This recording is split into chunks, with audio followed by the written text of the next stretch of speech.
All right, now let's talk about Kings of Joburg, episode 2, season 2. I was expecting a lot from, the social media. I wanted to hear people talking about Kings of Joburg, but unfortunately, it's only few people who talk about it.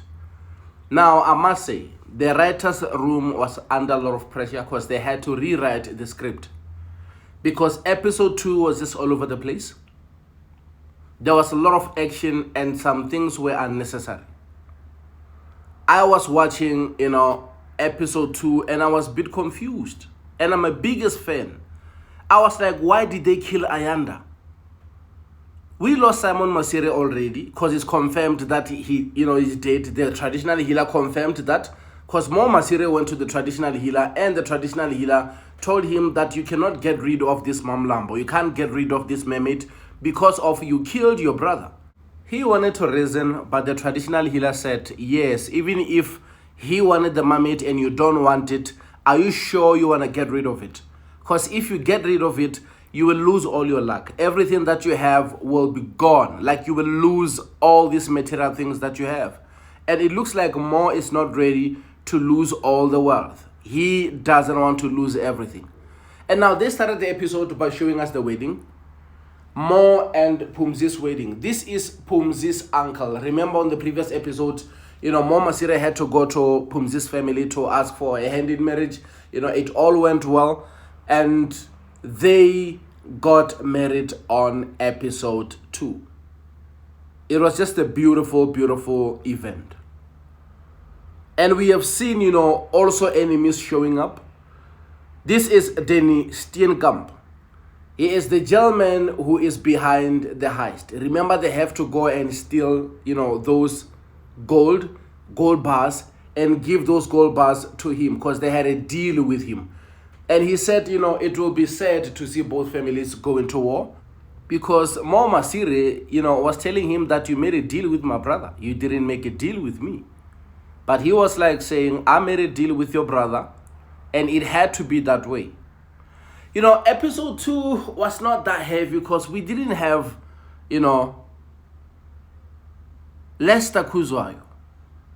And remember also, Menzi is gone. Simon Masire is gone. The only remaining king now is Mo Masire. It looks like they're replacing kings with queens. Mo is grooming Vera to become the queen. Vera will have to fight battles with Zaza. Zaza is Menzi's daughter. Now we are going to see queens on season 3. I'm saying this because Mo Masire went to jail. Mo Masire was arrested on the finale of episode 8, season 2.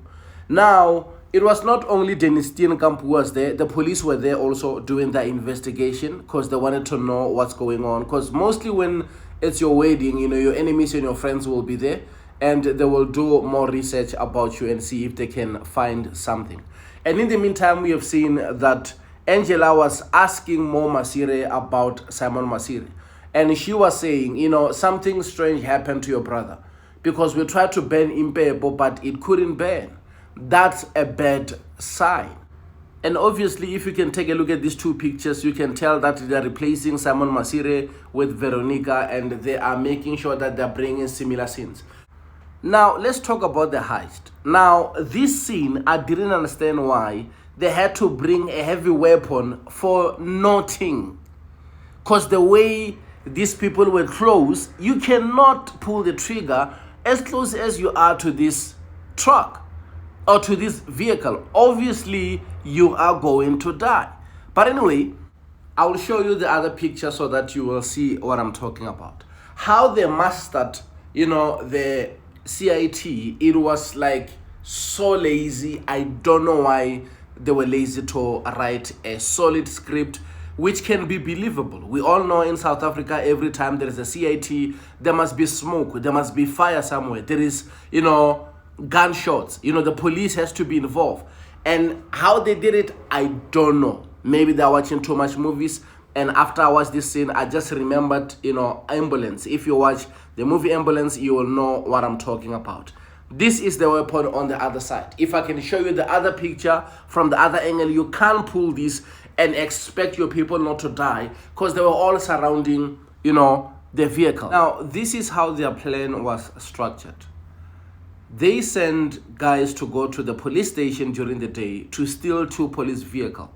Surprisingly, in Johannesburg during the day, the police station is always busy. But on that scene, of course, there was no one. They just stole the vehicles in and out, and the vehicles were reported late, and those vehicles was taken to a certain location where they did the roadblock.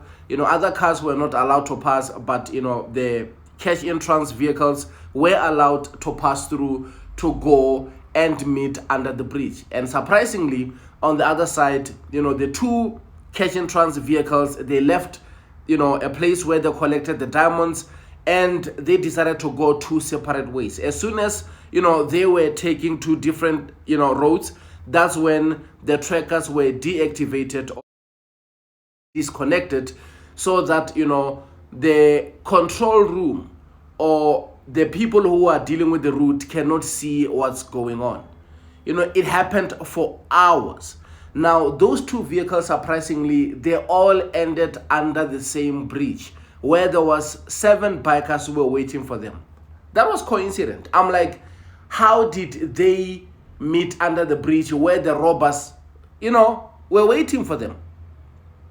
I'm like, if they were not working with the robbers, why are they taking out this big weapon to point at them so that they must open the door if they were not working together? That really, surprised me. And in the meantime, these guys, they had other 2 cash entrance vehicles which look the same like the ones which are transporting, the gold bars, which is a duplicate. It's like the same scene I've seen with ambulance, whereby they had another ambulance which looked like the same ambulance, the other ambulance that they are transporting money with, because they were there to steal that money and go away with that money using the ambulance in the movie Ambulance. On this scene at Kings of Joburg, these guys are using these cash and trans vehicles to get away with the gold bars, but they decided to have the other set of cash and trans vehicles which look like the ones that they're transporting the gold bar with, so that the police cannot know which one to chase. But here is the trick though. After they stopped the vehicles, the trackers were deactivated all along. Surprisingly, these guys are going under the vehicles to look for tracker. Why do you want to deactivate something which is already deactivated? If you were working with them, that means they were not working together. That means someone deactivated the trackers. Now, why are they pointing them with a gun and also using, that weapon so that they can open the door? On the other side, you see the other team of group also doing the same, plugging the bomb or an explosion to the windscreen, wanting those other people also to get out of the vehicle. So those 2 scenes, I didn't understand what was exactly going on, because they have a connection of this other guy who is very good with, the vault. The guy who is supposed to give them the access to the vault. They call him Shitstain. This guy has, 2 masters and a diploma. And after he helped them to open the vault so that they can, get their gold bars, somehow, one of the guys, decided to kill this gentleman who helped them. Simply because of this guy is working for Zaza. Remember, Zaza is the daughter of Menzi. Now, before I conclude with this scene of, the heist, let me speak about this. There was a scene where we have seen more Masire's people under the CIT vehicles. They were removing trackers. I didn't understand why are they removing trackers. Simply because of those trackers has been deactivated a long time ago. They removed those trackers and they decided to install those trackers to those other 2 vehicles which are identical to the ones which are carrying gold bars. Now, they were doing that so that the police can follow the wrong vehicles. Now, on their way out, that's when they saw the aeroplane. That's where they saw the chopper in the air, and that chopper spotted the right vehicles, the vehicles which has gold bars. Now, Masire and Vera, they realized that they are caught and they will be surrounded by the police. And they didn't even make a phone call, surprisingly, to let the others know. But all of a sudden, the trackers were switched on or were activated to those other two vehicles which they wanted to distract the police with. And of course, people who are the road managers, that's when they said, okay, the trackers are back on and they are heading this direction. These vehicles are heading this direction. Now, surprisingly, the chopper went to exactly where these people in the control room are telling them. And they had the right people, but because of, they said, the trackers are, located at this location, they decided to follow the trackers. I mean, that was dumb. After some couple of hours, you want to tell me that you see a tracker? You want to follow a tracker rather than following the vehicle? The tracker might be removed, of course. And just like that, the police followed the wrong vehicles. And when they arrive at the scrapyard, that's when they find out that, the vehicles are empty, there is no gold bars. Ayanda and Tlotlo, they were the guys who were in charge of those other two vehicles. And they were celebrating. They said, we did it. Although they hear that, the helicopter is up there. So that means, it's going to be difficult for them to get away. They were just supposed to hide. But they didn't hide, surprisingly. I didn't get that, scene. Simply because of when the police arrived, they find out that there was no one. And that's when Victor said, you know what? We have been chasing the wrong vehicles all along. The gold might be in Cape Town as we speak. Now, that line means a lot. That means from Joburg to Cape Town, it's hours. That means these guys, they've been working the whole day, following wrong cars. And at the end, they find out that, the gold bars are gone. Surprisingly, without any threat, the police were planning to go back, because when Tlotlo and Ayanda were in that scrapyard, they had a gunshot and they knew that someone was opening the gate. Of course, there were the police which were in there investigating. Now, the police were planning to go because they had to go and search for evidence. And that's when Tlotlo decided to run. Out of the blue, the guy is hiding in the middle of trucks. He decided to go and run on an open field where everybody can see him. Ayanda did the same. I'm like, why are you running on the open field if you have so many trucks whereby you can keep walking in the middle of the trucks so that these guys cannot shoot you?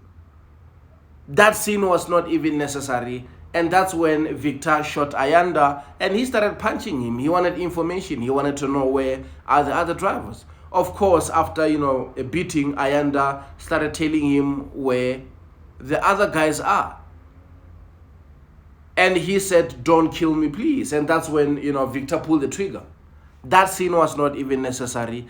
Now, after Victor was given information, the police showed up to where these other guys are, where Masire is and Veronica. The police saw them, but the police did nothing because of Masire decided to turn his eyes to be white. That means he was connected with the mermaid, and the police just drove away. I was like, wow. That's how these guys are doing episode 2. On the other side, Angela continued with her research. She met a private investigator because she wanted to know what happened to Simon Masire. And the private investigator told her that the last scene where Simon Masire was, at, it was in Botswana, in that warehouse where he was killed. So she decided to go there to check if she can find any evidence. And on the other side, we have seen that Phumzi was also doing the same. She was searching everywhere in the room. She was taking pictures. And finally, she found, Simon Masire's passport in the safe. And she also found a key. She took the key. She went to the mermaid room, to connect with the mermaid or to do more, research. And as soon as she entered the room, that's when the door closed. And we have seen that she was in pain, she was screaming help. And we all know what the mermaid, did to Keneilwe's children, unborn children. And I thought the mermaid was doing the same, only to find out that the mermaid decided to enter to her unborn child. That means the mermaid want to use, Phumzi's child. So that's how episode 2 was. I just wanted to take few things there and there and speak about them because, episode 2 was busy. Join me when I review episode 3. Thank you.